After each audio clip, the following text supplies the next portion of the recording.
I'm very, very pleased to be able to introduce Professor Jean-Luc Harousseau from France. As you gathered, he is a European physician and actually works with the IMF now, but Jean-Luc is a very, very esteemed physician in the field of myeloma. He started the IFM, which is kind of interesting. It's the Intergroup Francophone du Myeloma. So this is the French myeloma group, which has been one of the dominant groups investigating myeloma over the past 15, 20 years, and have made really key contributions to the therapy of myeloma. And one of the main areas, and the one which Jean-Luc was initially most involved, was in the investigation of high-dose chemotherapy with stem cell transplant and myeloma. And so it's really an honor and a privilege to have Jean-Luc here today to talk about the role of transplant for myeloma patients. So please welcome him.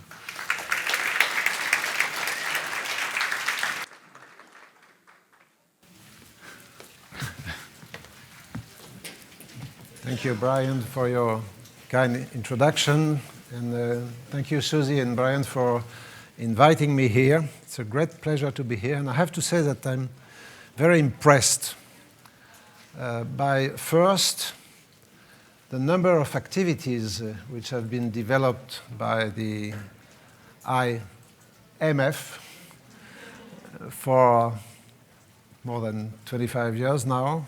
I've participated in some of these activities, but really the slides shown by Susie was very impressive. I'm also very impressed by the number of patients and families who are here participating in this seminar and asking so many and so interesting questions.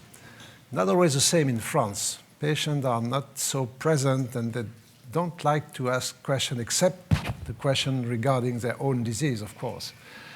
And third, I'm very impressed by the number of patients who are here and who live with myeloma for more than 5 and even 10 years. And I think it's a great hope for everybody, for you, of course, but also for us. It's very encouraging. So without further ado, I'd like to start my talk on the transplant. And first, I would like to emphasize the fact that autologous stem cell transplant is not a transplant, it's not a graft, it's just a support for high-dose therapy. And it was developed in the 80s at a time when we had only chemotherapy, no new agent, only chemotherapy and mostly alkylating agent.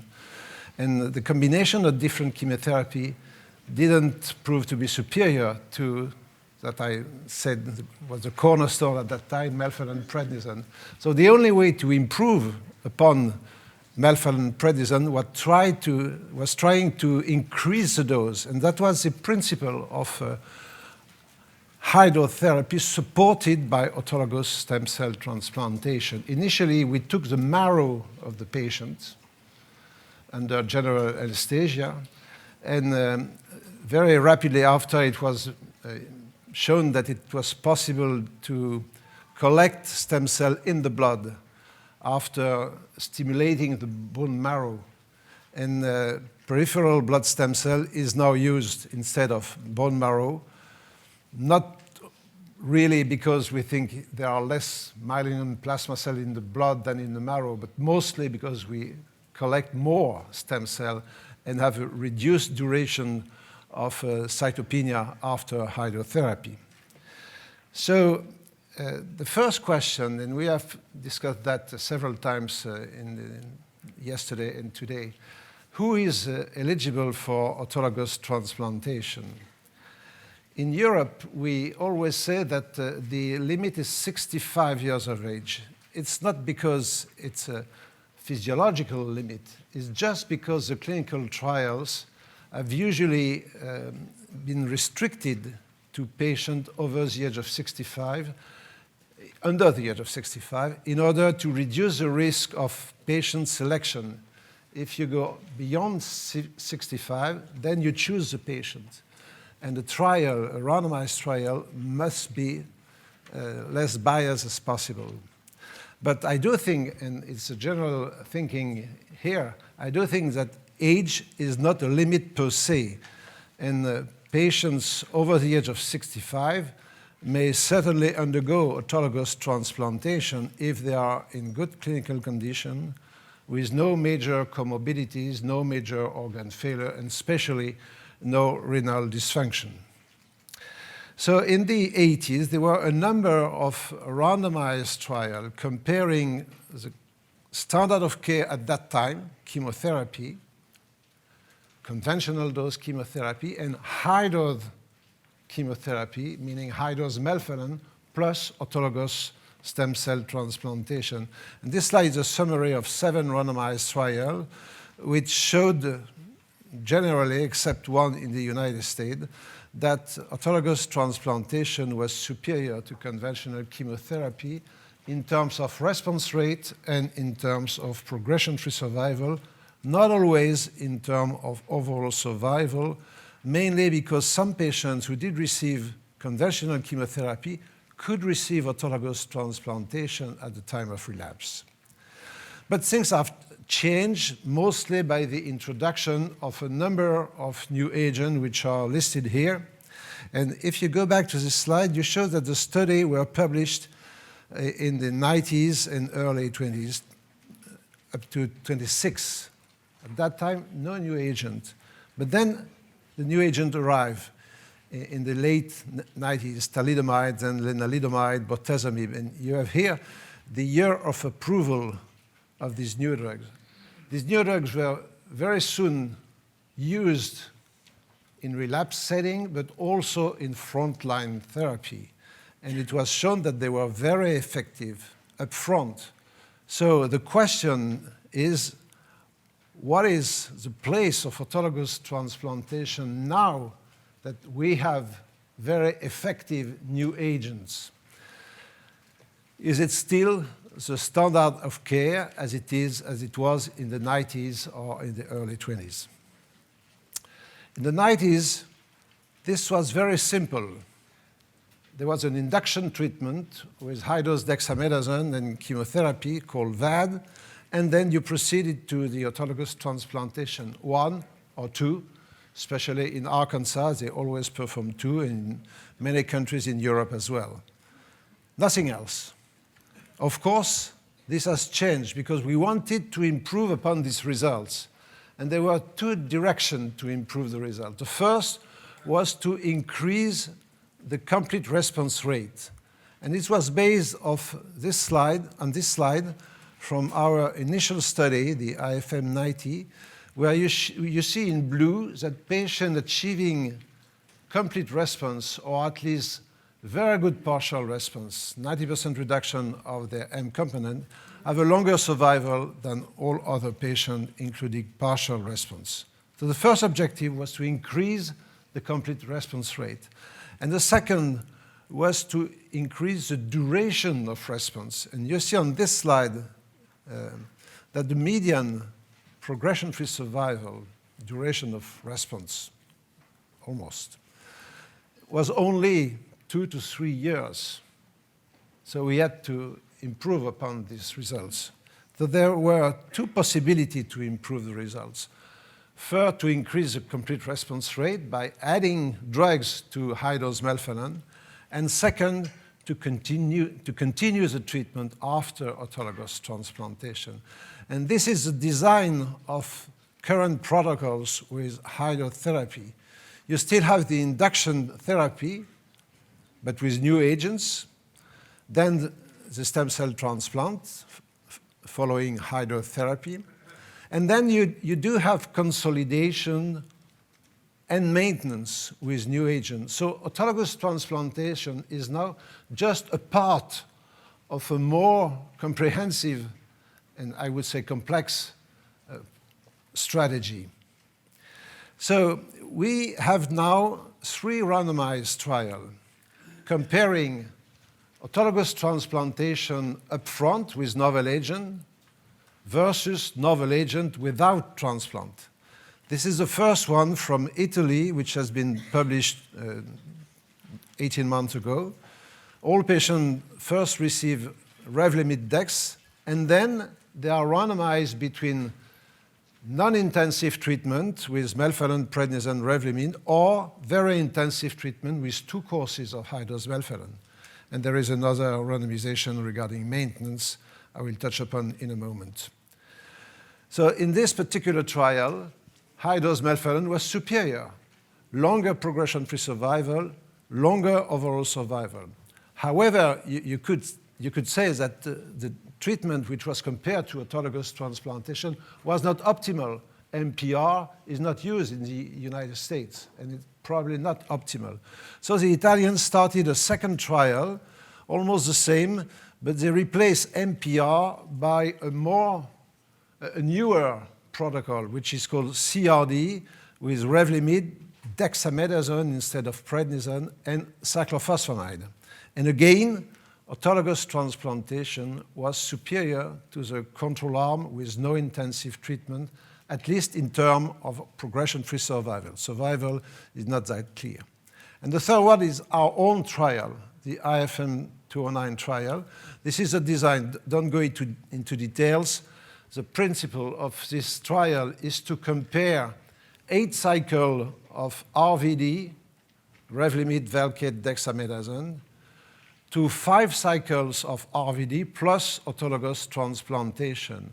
And after that, all patients do receive Lenalidomide. And in France, in this particular study, it was 1 year Lenalidomide maintenance.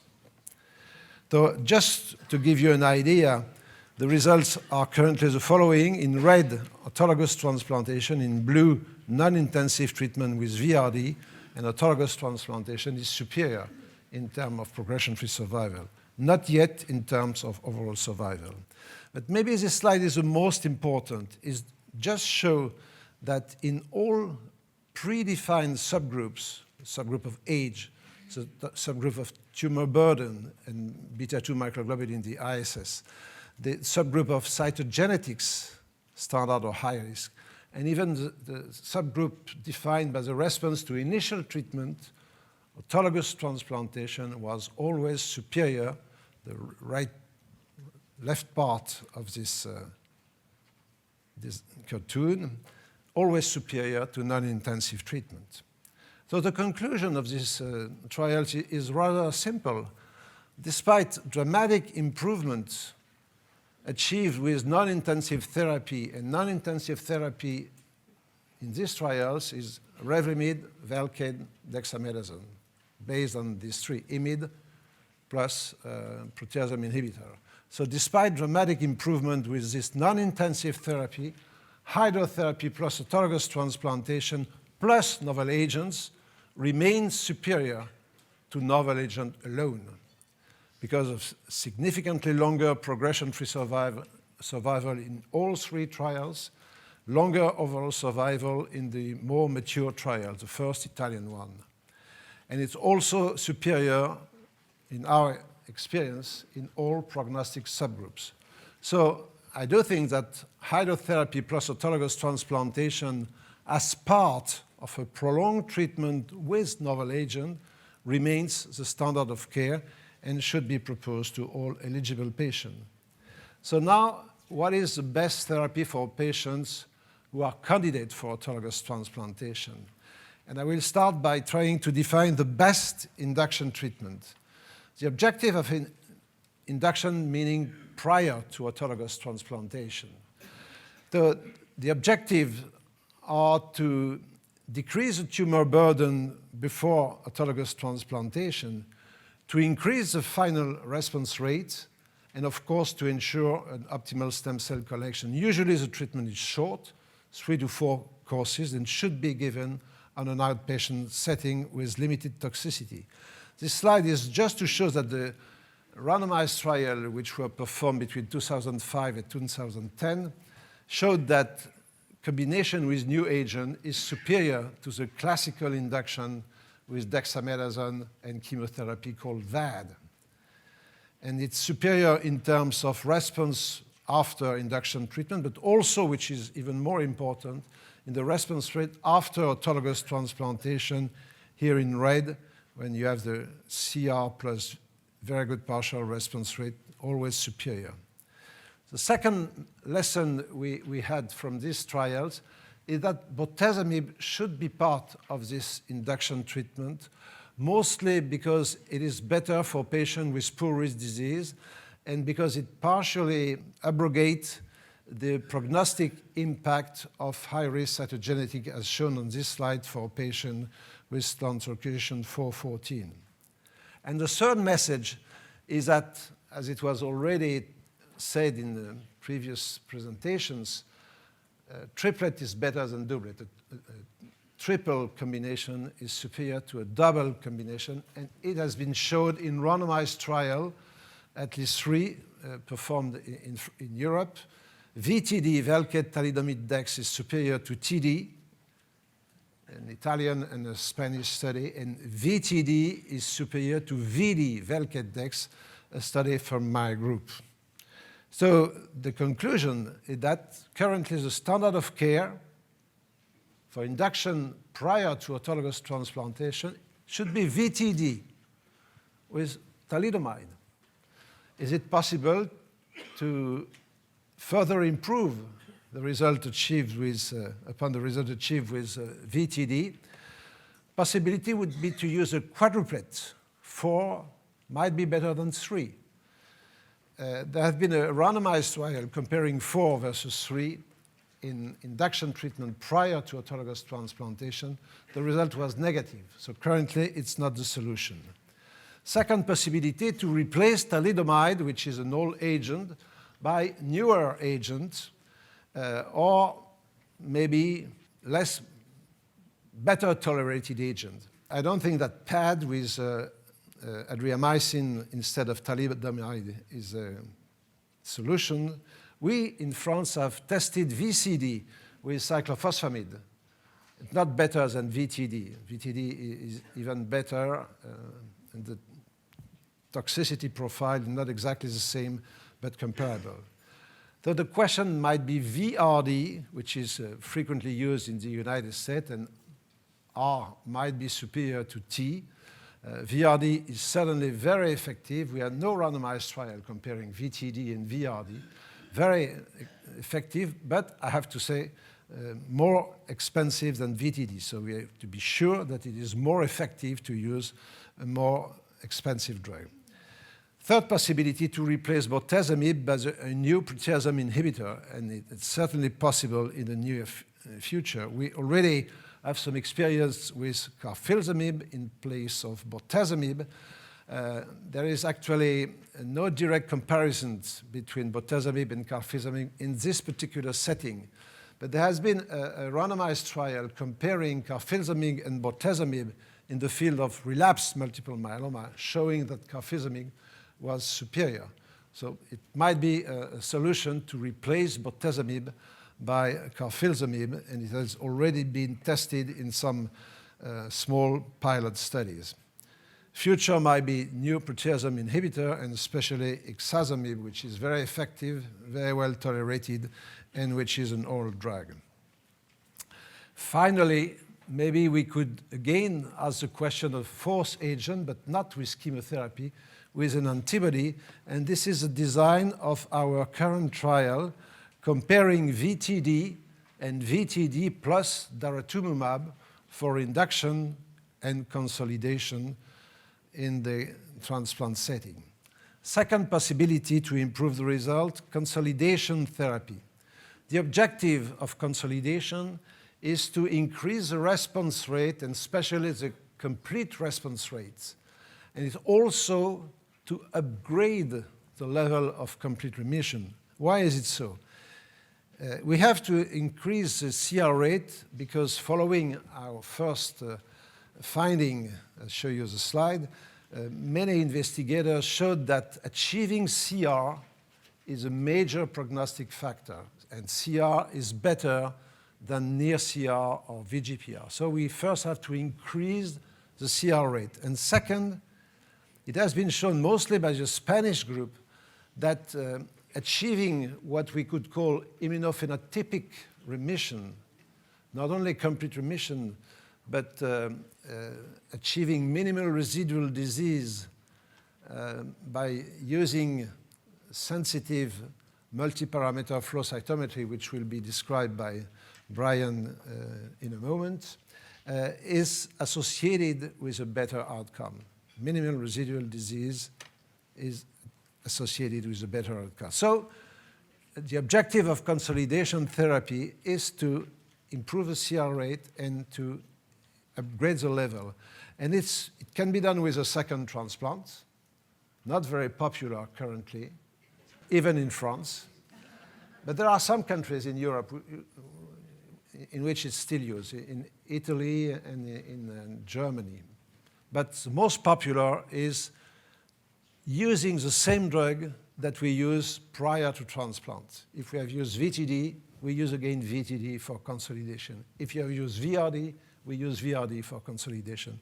And this is a design of an Italian study comparing TD, Taldex, and VTD, Velcade Taldex, showing, I told you that VTD is superior, but doing the same for consolidation. So VTD for induction, VTD for consolidation versus TD for induction, TD for consolidation.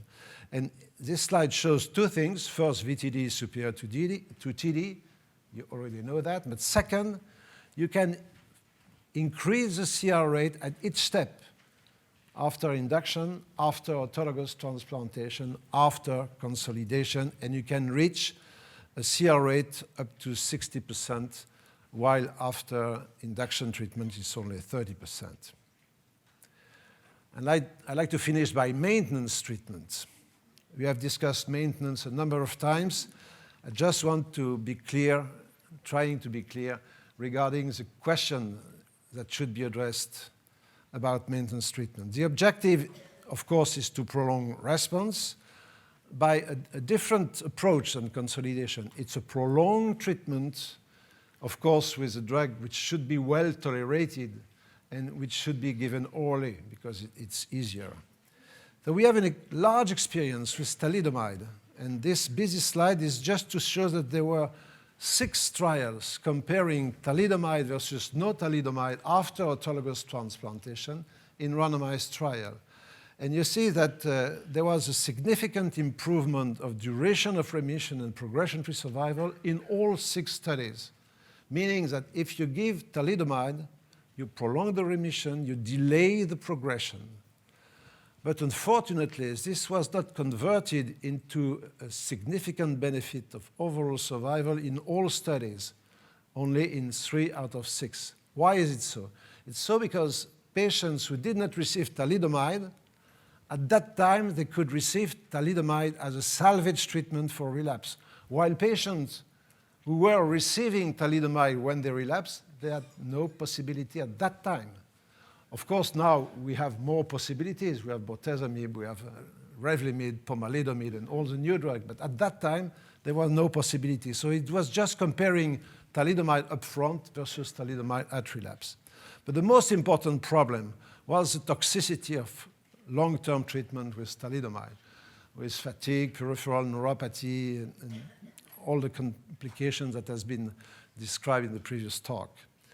So thalidomide has been abandoned in this indication, except in poor countries where they cannot afford for long-term Revlimid. So they take thalidomide, which is active, but instead of giving prolonged treatment, they give only short-term treatment, 6 months to 1 year, with low-dose thalidomide.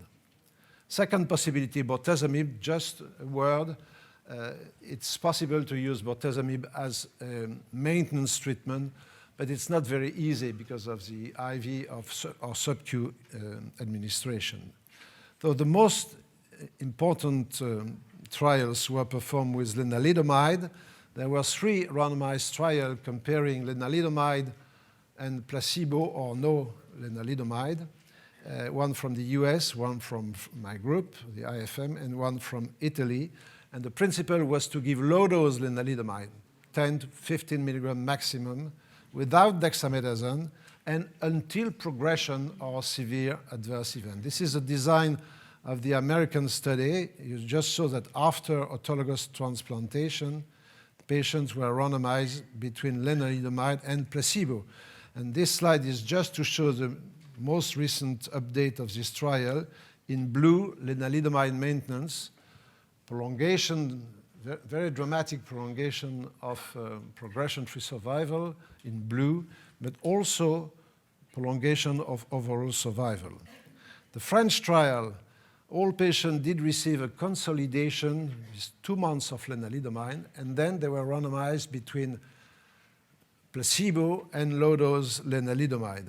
And the results are a little bit different compared to the American study because, of course, we also have a dramatic prolongation of progression-free survival on the left-hand side of the slide here in blue, but no difference in terms of overall survival because survival was superior in patients who did not receive lenalidomide. They could receive lenalidomide as salvage treatment, like the Thalidomide story. So while patients relapsing while receiving lenalidomide, after 2, 3, or 4 years of lenalidomide, treatment was much more difficult. So no difference in overall survival. And the same is true for the Italian study. It was not compared with placebo. It was compared with no maintenance. And you see on this slide that, again, dramatic improvement of progression-free survival, but not so dramatic for overall survival. Then the question of secondary malignancies that we were the first to describe, it were solid tumors, more with lenalidomide than with placebo, but also hematologic malignancy, more with lenalidomide with placebo. It's more, but it remained rare. It's remained rare. It was confirmed by the American trial. It's maybe different for what is observed in non-intensive treatment because there we have high-dose melphalan and we also have induction treatment with chemotherapy sometimes.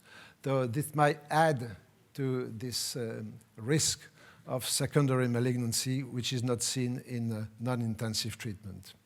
So I'd like to finish by addressing some questions regarding lenalidomide maintenance.